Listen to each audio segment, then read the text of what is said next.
this is Peak Entertainment and we are back again, and here now we have another video for you, and we're going to take a look back at Furiosa Mad Max Saga and why it was proven overall to be a massive disappointment. Now the film itself was released back in May the 24th, 2024, starring Anna Taylor-Joy, Chris Hemsworth, Tom Burke, and it was directed by George Miller. This was of course the fifth installment in the Mad Max franchise, which began way back in 1979 with George Miller's original. Furiosa itself being a prequel story to the fourth installment Mad Max Fury Road, which was released back in 2016. Now whilst that movie did have Max Rochanski, the iconic character of the franchise, in the lead, it became much more famous for the portrayal of the female warrior known as Furiosa, played by Charlize Theron, who was looking to rescue a group of females from biker gangs in a post-apocalyptic wasteland. Now this installment showed us how Furiosa came to be in her adulthood, following her first steps as a young girl, coming under the abduction of the villainous biker gang leader Demetrius. We see her learn harsh, brutal lessons within the savage wastelands, as she also harbours desires for revenge.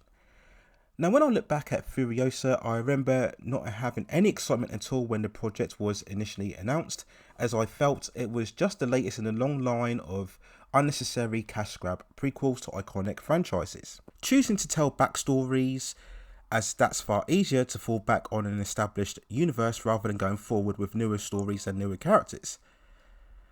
There was that alone, but its biggest crime or non-starting point was of course continuing the franchise without the main franchise character. A Mad Max movie without Max himself just was never going to appeal to me. And this is highlighted itself in the movie that ultimately just cannot justify its existence. Now as an individual piece, it's a serviceable, functionable action adventure with some decent spectacle and some good visual shots. But the story itself, which on the surface should always be compelling, any lead protagonist going on a quest for vengeance should always draw you in. But it doesn't with this film. It's strangely enough the Furiosa aspect of the story is the least interesting. Now this wasn't helped by not having Anna Taylor-Joy appear as Furiosa for at least the first 30 minutes or so, and then when she does appear, giving her very limited dialogue throughout the film. And I just found myself not really caring at all about Furiosa or her overall journey. Now the far more interesting element was the ongoing battle between Demetrius and Immortan Joe, the Warlords that we saw back in Fury Road. Their battle over territories and the various tactics being used, especially by Demetrius in trying to wrestle control, was far more of a compelling story, and Furiosa really feels much more like a peripheral character for many points throughout the story. Now this is nothing against Anna Taylor-Joy herself, who was a capable actress.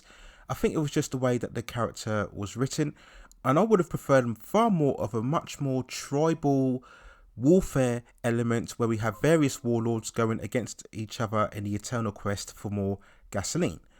But the real reason that I found Furiosa to be somewhat of a disappointment was the visual aesthetic and the seemingly overuse of CGI and green screen. What is the real special appeal of the original Mad Max films was the fact that they shot on real actual locations with real photography. We had real vehicles, real stunts, real explosions, real car chase sequences. All of these elements made for certainly the first two films to reach that iconic status when they were released back in the late 70s and early 80s. And this is what really made them so special, really providing that cinematic immersive experience where the wastelands really felt real, tangible worlds that you could really invest yourself in.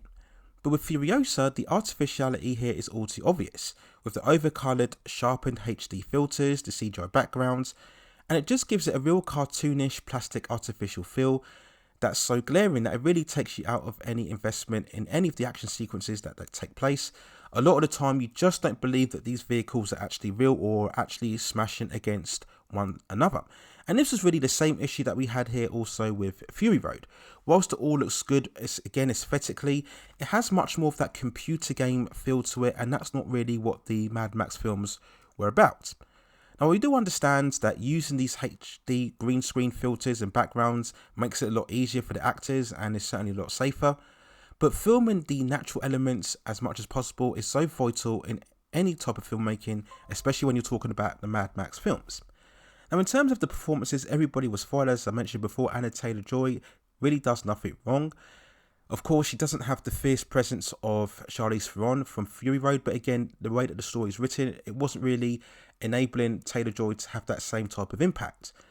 Now, yes, Chris Hemsworth is easily the standout performance as Demetrius, and yes, it was good to see him here being far more flexible, showing much more range in his personality and his charisma, outside of the normal stoic super action hero roles that we've associated him throughout his career. And you can clearly see that the actor enjoys himself here and has a lot of fun.